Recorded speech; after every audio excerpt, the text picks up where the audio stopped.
Life is short when you love a dog. In 2012, I was lucky enough to capture my friend John Unger and his dog Shep in Lake Superior. We had talked for months about getting photos of him and Shep, and then the summer of 2012 came, and he talked about how he would take Shep into Lake Superior, and Shep would fall asleep in his arms because he had really bad arthritis, and this was the one way that he could get Shep to relax. It took away the pain. And we talked about doing these photos, and it never really happened throughout the summer. We were both really busy. But at the end of July, John came to me and said, I think I might have to put Shep down. Could you come do some photos of us in the water? I said, yes, of course, I would love to. Photos of dogs are my favorite thing in the whole world, and to celebrate the love of these two would be incredible. So I went down to Lake Superior. John was in the lake, in the beach in Bayfield. He got in the water with Shep. Shep put you can see, he put his head on John's shoulder, and he fell asleep.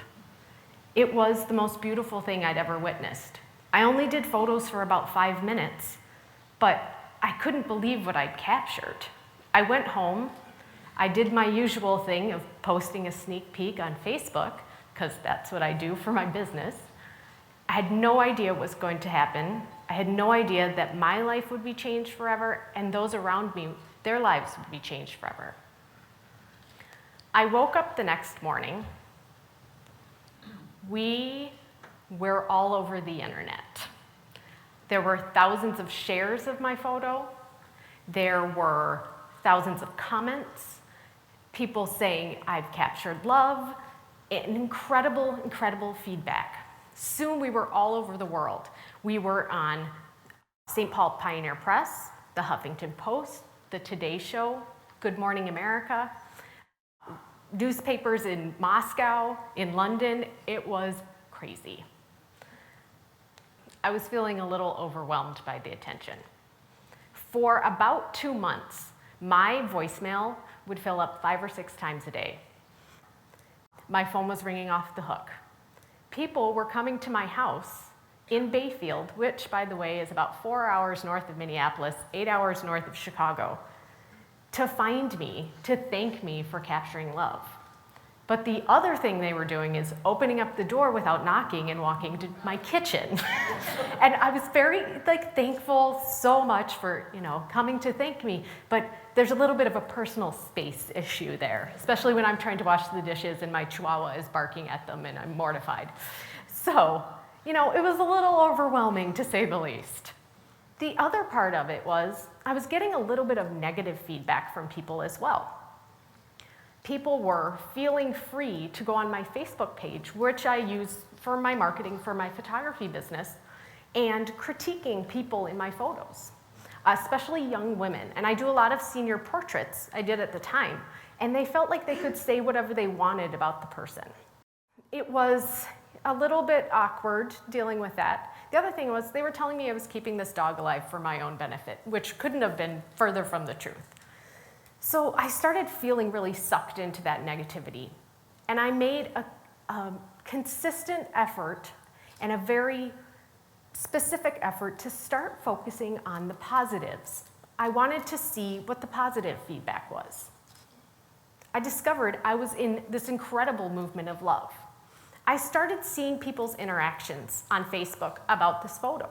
They were talking about many different things, but it was right around the 2012 presidential elections, right when it ramped up towards the end, and people were being mean, they were being derisive, and they were desperately searching for something positive to say on Facebook and to share on Facebook. I realized these connections were forming. Friendships online were forming amongst people, and these things didn't matter. Where they lived didn't matter, what time zone they were in didn't matter, and their income level didn't matter. It just mattered that they had a connection and they suddenly had something good to talk about. This community formed around this photo, and these conversations about caretaking for others started, about pets and our love for them. And these really cool online groups started forming, and my favorite example is one that still exists to this day that makes blankets not only for homeless shelters, but for animal shelters. They send them all over the world. These women are still friends almost 3 years later, and the impact they've made on the world with just these blankets is something that can't be expressed enough. I want to introduce you to Jim Hudson. I met Jim in 2004. He walked up to me at a small bar in northern Wisconsin, in Bayfield, and I knew I was going to marry him as soon as he walked up. We started talking, somehow got in talking about fishing. He said, "You like to fish?" I said, "Yes, I love to fish." And we bought a boat together less than a month later.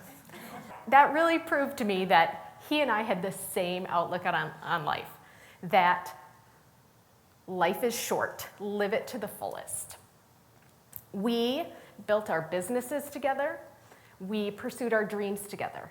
He was a police officer, I was an insurance agent. We worked really hard to pursue our dreams, and eventually we were able to quit our day jobs. He quit being a cop to be a fishing guide. I quit being an insurance agent to be a full-time photographer. While this is all going on with this photo of Shep in Lake Superior, he's laughing at me because he always called me the Facebook floozy because I was building my business on Facebook, and he used to roll his eyes. And all of a sudden, I'm creating this really cool community, and I'm a part of it just from a favor I did for a friend. And he just rolled his eyes that the Facebook flooziness worked, but he thought it was pretty cool. Every moment of my life from August 2012 until January 26, 2013 was consumed by this photo, the things that happened around it, and social media. On January 26, 2013, at about 1 p.m., I'm sitting at my desk answering emails. I hear an extremely urgent knock on my front door. I open up the door, and it's Aaron, the police officer who happens to have replaced Jim on the police force when he quit. He says, "Jim went in. It doesn't look good. We don't think that he's going to make it. You need to go to the ER." I was taken to the emergency room in Ashland, where I had to identify my husband as they're trying to revive him. He had gone through the ice on his snowmobile while guiding a trip on Lake Superior. As they're working on him, they decide as a last-ditch effort to take him via helicopter to Duluth. Get on the helicopter, I say goodbye. I go to Duluth, and this is what I post on Facebook.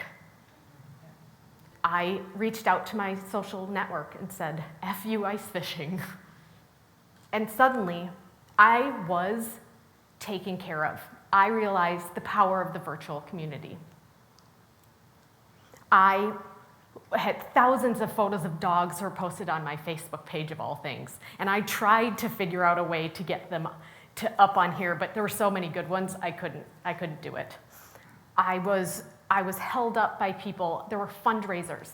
It was the most incredible experience, and the fact that social media and empathy can go together, they can be in the same phrase. So what do we do when bad things happen to other people? We need to ask ourselves 5 questions. Is what we are writing when we respond to them truthful? Is it kind? Is it non-judgmental? And is it helpful? But most of all, would you say it to their face? Life is short. Add nothing but love and kindness. Do what is good, kind. There's a person who needs to hear what you have to say. But always ask yourself those 5 questions. Thank you so much.